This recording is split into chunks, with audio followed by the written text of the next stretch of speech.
Kaleshwaram case కూడా దాన్ని కూడా సేమ్ ఫోన్ ట్యాపింగ్ ఎంత ప్రియారిటీ ఇచ్చారో కాళేశ్వరం విషయంలో కూడా అవకతవకలు జరిగాయి.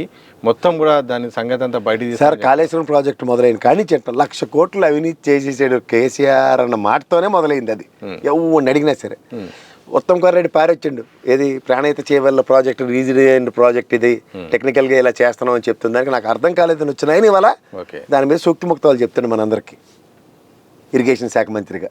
ఇందులో ఇన్ని తప్పులు జరిగాయి అని జరిగాయి. మొదటి చెప్పినప్పుడు ఏమన్నా నాకు ఏడు తెలియదు, ఇది అర్థమే కాలేదని పారొచ్చినాడు. ఇప్పుడు ఇంత జరిగిపోయిందని చెప్తున్నాడు. ఎంతసేపు సార్ ఈ ప్రభుత్వం? అది ప్రభుత్వం కట్టిందా కాదా? అవకతవకలు పక్క తెద్దాం. ఇది ప్రభుత్వం కాంగ్రెస్ గవర్నమెంట్ కూడా ప్రజలు ఎన్నుకుందే కదా. కాళేశ్వరం ప్రాజెక్టుకి ఇవాళ లేకపోయినా సరే ఇన్ని ఒడ్లు పండించి భారతదేశంలో నెంబర్ 1 ప్యాడీ మనమే ప్రొడ్యూస్ చేసామని ఆయన చెప్తున్నాడు. ప్రపంచంలోనే ప్యాడీని పండించిన రాష్ట్రం కింద దీన్ని ఎందుకు చరిత్ర సృష్టించలేవు? ఇదే కాళేశ్వరం నెక్స్ట్ మేడిగడ్డ ప్రాజెక్టులు కనుక రెక్టిఫై అయిపోయి అనుకోండి, ఇంకో 2 పిల్లర్లు వేయడమే కదా, డెన్సిటీ పెంచి కెపాసిటీ పెంచి వేయడమే కదా. చేస్తే సామర్థ్యం ఇలా మేసమే చేసి ఉంటుంది కదా తెలంగాణ. ఆ పనులు ఎందుకు చేయరు? రాజకీయ కారణాలా దీనికి? రాజకీయ కారణాలు కదా, పొలిటికల్ కంపల్షన్స్లో ఏ పని ఏది అన్నది ప్రయారిటైజేషన్ లేదు వీళ్ళకి. ఎంతసేపు ఓవర్ పీరియడ్ ఆఫ్ టైం ఒక్కసారి గెలిచి నక్కపుట్టు 4 ఆధారాలు నేను చూసిన ప్రపంచం కూడా చూడలేదు అన్నట్టు ఎంతసేపు కేసీఆర్ రాజకీయ భవిష్యత్తుని సమాజ్ చేసేద్దాం, లేదా రాజకీయ పార్టీ ఇంకోటి లేకుండా మనుగడ లేకుండా చేసేద్దాం అన్నప్పుడు ప్రాణాలు దిగించి 10 సంవత్సరాల తర్వాత వాళ్ళు ఉనికిని చాటుకుంటే 64 స్థానాలతో గెలిచిన వాళ్ళు. దీన్ని శాశ్వతంగా మేమే 15 ఏళ్ళు ప్రాజెక్ట్ అంటే రాబోయే రోజుల్లో కాలం ఎలా నిర్ణయిస్తుందో మన చేతుల్లో లేని అంశం ఇది. సాధ్యమా సార్ అది బీఆర్ఎస్ పార్టీని లేకుండా చేయడం? కానీ కేసీఆర్ ఆనవాళ్ళు కూడా తీసేద్దాం అనే ఒక ఉద్దేశం ఉంటే అది సాధ్యమవుతుందా ప్రాక్టికల్గా? ఎలా అవుతుంది సార్? ఇప్పుడు మీకు మొన్న జరిగిన సర్పంచ్ ఎలక్షన్స్ తీసుకోండి, ముక్కుతో 54% గెలిచారు వాళ్ళు ఓట్లతో. కలిపి 66% అని చెప్తున్నా. సరే ఏముంది సార్, మా క్లాస్ ఫస్ట్ మా కేపాల్ గడ్ నేను క్లాస్మేట్స్ ఆడి చెప్పాడు అట్లాగే క్లాస్ ఫస్ట్ నేనే అని, స్కూల్ ఫస్ట్ నేనే అని. రిజల్ట్స్ వచ్చిన తర్వాత తెలిసింది అది పాస్ అయ్యేవాడు లేదు. అలాగే ఉంటాయి ఇవి కూడా.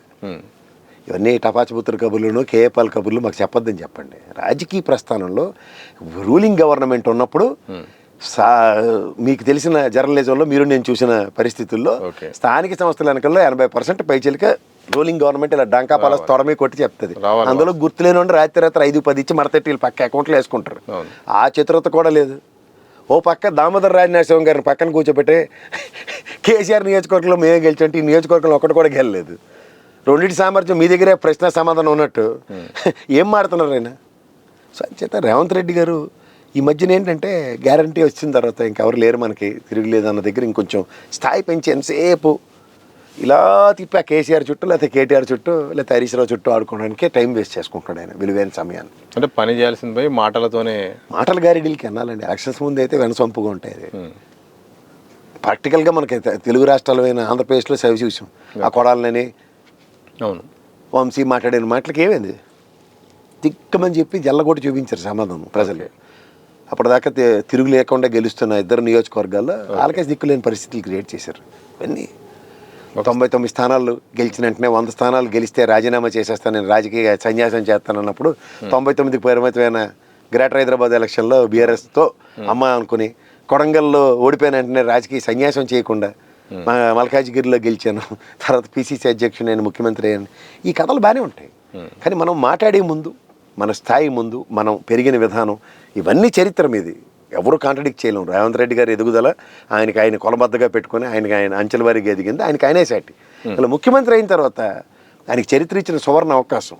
తెలంగాణ చరిత్రలో ఒకప్పుడు గన్న పట్టుకుని వెళ్ళినోడు ఆ గన్నతోనే వాళ్ళ మొత్తం చెక్కదిద్దాడు అన్న పేరు ప్రతిష్టలు సంపాదించుకునే అంత నేపథ్యం ఆయన దగ్గర ఉంది. అది వదిలేసి ఏదేదో పనులు చేస్తానంటే అన్నాళ్ళు. ఇప్పటికైనా అవకాశం ఉందా? ఇంకా టైం ఉంది, దాన్ని రెక్టిఫై చేసుకోవచ్చా, మార్చుకోవచ్చా? అంటే పుణ్యకాలం ఇప్పుడు అబద్ధాల పునాదుల మీద ఏదైనా సామ్రాజ్య స్థాపన జరిగింది అనుకోండి సార్, ఆ ప్రతి నిమిషం ఆ కింద రాళ్ళు కదులుతూనే ఉంటాయి. ఆయన తెలుసో తెలియకో 6 బుల్లెట్లు తెగ్గొట్టి ఎలక్షన్ సాధించాడు. 6 బుల్లెట్లకి ఇప్పుడు ప్రస్తుత తరుణంలో ఆయన దగ్గర సమాధానం లేదు. పొలం బంగారం విషయం కానీ, ఆడపిల్లలకి ఇస్తాను 2500 కానీ, ఇలాంటివన్నీ అవి ప్రతినిత్యం అతనికి తెలియకుండానే భస్మాస రాష్ట్రంలో అక్కడ సూపర్ 6 ఇక్కడ 6 రెండు ఇబ్బందే. ఎప్పటికైనా అది చాలా ఇబ్బంది. ఇచ్చిన మాట తప్పిన తర్వాత క్రెడిబిలిటీస్ క్వశ్చన్ అవుతాయి కదా సార్. ఇప్పుడు పర్లేదు, ముఖ్యమంత్రి హోదాలో దర్పంతో మనం 2 అడుగులు ముందుకేయడానికి బాగుంటుంది. తర్వాత రాబోయే రోజుల్లో అతనేం పెద్ద ముసలోడు కాదు, 50 సంవత్సరాలు నడివయస్కుడు, ఇంకో 30 సంవత్సరాల రాజకీయ జీవితం ఉంది ఆయనకి. Active politics.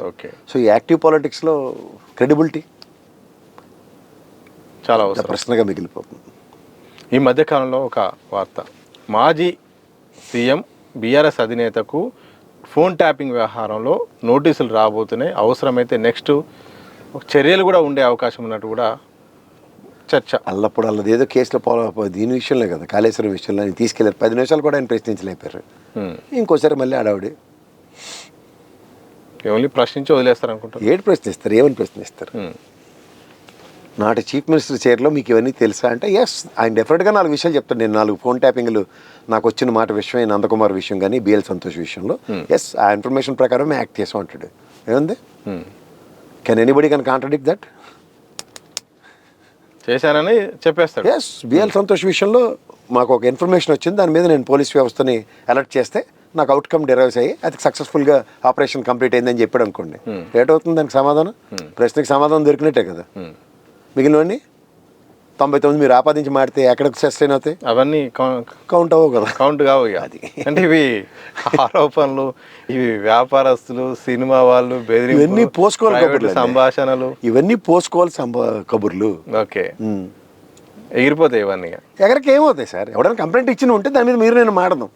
ఒక రియల్టర్, సార్ నన్ను ఇంతలా బెదిరించారు, ఇంత డబ్బులు ఈ ప్రవీణ్ రావు గడు ఎత్తేసాడు, లేకపోతే భుజంగరావు గడు ఎత్తేసాడు, ఇంకోటి సీఏలు పేర్లు 4 చెప్పండి.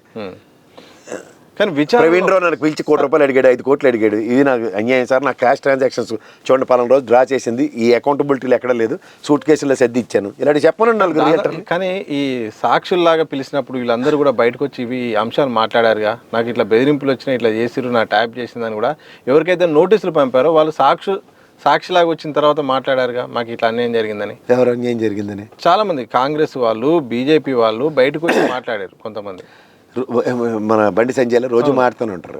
అవి ఎందుకు మాకు అంటున్నా? ఇప్పుడు ఒక ఆరోపణ, రేవంత్ రెడ్డి గారు బాంబు పేల్చారు ఫోన్ ట్యాపింగ్ అనగానే 10 సౌండ్లు వస్తాయి పొలిటికల్ ఏరియాస్లో. ఇవి కాదు కదా నాకు కావాల్సింది. గత 10 సంవత్సరాలు 10 years కేసీఆర్ గవర్నమెంట్లో ఫోన్ ట్యాపింగ్ అయిందని అభియోగం అనుకుందాం. సో ఈ ప్రవీణ్ రావు మీద లేదంటే వీళ్ళ మీద సిరీస్ ఆఫ్ కంప్లైంట్స్ ఎక్కడైనా ఉన్నాయా? ఈ ట్యాపింగ్ తర్వాతనే ఎక్కువ వచ్చినాయి, అంతకుముందు ఎక్కడలేవు. అంతకుముందు ఎక్కడైనా సౌండ్ ఉందా? అది మెయిన్. ఓకే, అంతకన్నా ఇంకేం లేదు దీంట్లో. ఓకే.